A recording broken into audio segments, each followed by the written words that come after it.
Hidden New York ဆိုတဲ့ brand ကိုတည်ကြလား Hidden New York ဆိုတာဒီ streetwear နဲ့ပတ်သက်တဲ့ဟာတွေဒီအထာကျရဲ့ပုံတွေကိုပေါ့နော်ဒီနေ့တိုင်းတင်တဲ့ media brand တစ်ခုပေါ့နော်သူရဲ့ Instagram account မှာဆိုရင်ဒီ celebrity တော်တော်များများ follow လုပ်ထားကြရပေါ့နော်ဒါမဲ့ဒီ Hidden New York ရဲ့ founder ဘယ်သူလဲဆိုတော့ဒီမှာမသိကြဘူးပေါ့နော်ဒါကတော့ In the Blink of an Eye collection ထဲက Hidden New York နဲ့ G-Shock collab လုပ်ပြီးတော့ထုတ်ထားတဲ့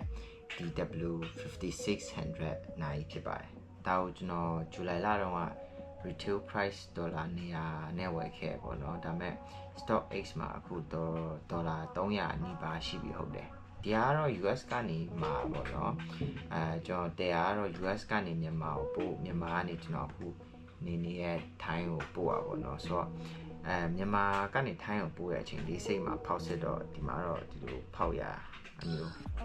ဖောက်ထားဟုတ်တယ်အမှန်တော့အဲ့ဒါတိတ်ပေါ့နော်ဆိုတော့ packaging ကဒီလိုရှိပါတယ်ကျွန်တော်ဖွင့်ကြည့်လိုက်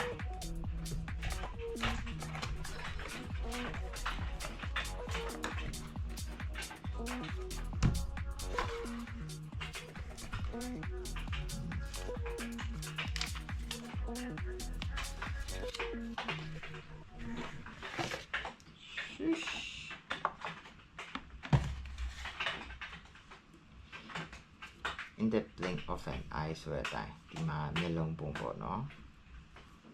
Casio ပြီးတော့ဒီ color ကတော့ Hidden New York brand ရဲ့ color ပေါ့နော်အစိမ်းရောင်ဒီပါပဲကျွန်တော်ဖွင့်လိုက်ဆိုဒါ warranty card G-Shock ရဲ့ warranty card Okay wow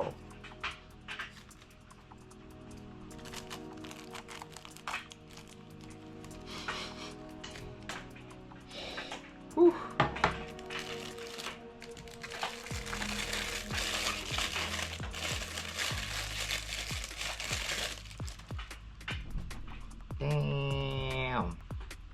ကာလာတော့ဒီလုံးဝအဖြူပေါ့နော်ဆိုတော့ဒီဇိုင်းတော့ဒီလိုဟုတ်တယ်ဒီမှာတော့ဂျပန်စာရေးပါတယ်ပြီးတော့ဒီနားလေးမှာကျွန်တော်ဒီအပြင်ရောက်မှတွေ့ရပါတော့ဒီ online မှာတော့အကုန်လုံးအဖြူထင်တာတကယ်တော့ဒီမှာ transparent လို့မျိုးဖြစ်နေတာဟုတ်တယ် transparent ပြီးတော့ဒီနားမှာလည်းသူရဲ့ဒီမျက်လုံးပုံထည့်ထားပါတော့ကျွန်တော်တော့ပုံမှန် DW5600 design ပေါ့နော်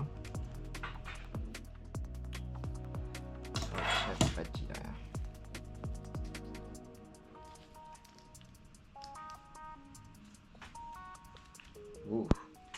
ဒီမှာသူရဲ့ logo H ဆိုတဲ့ဟာလည်းပါတယ်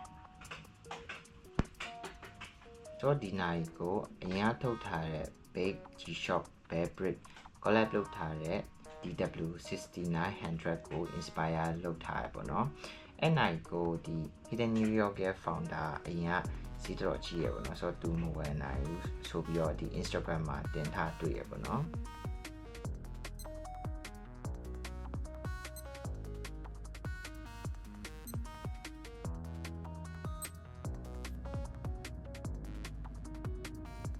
ပြီးတော့ကျွန်တော် Hidden New York က keychain လဲဝယ်လိုက်တယ်ဟုတ်တယ်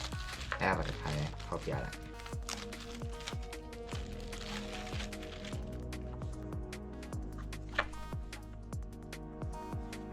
ကျွန်တော်ကဒီတိုင်းရိုးရိုးဒီ plastic နဲ့ပဲလာမယ်တင်ဒီလိုဘူးနဲ့လာရပါတော့မိုက်တော့ wow shishရလို့ဘောင်းဒီကိုဘာလို့မှချိန်မဲ့ဟာပေါ့နော်ဒါသူရဲ့ logo ကြီးပဲကျွန်တော်ကဒီလောက်ကြီးမဲ့လို့တော့မထင်တာ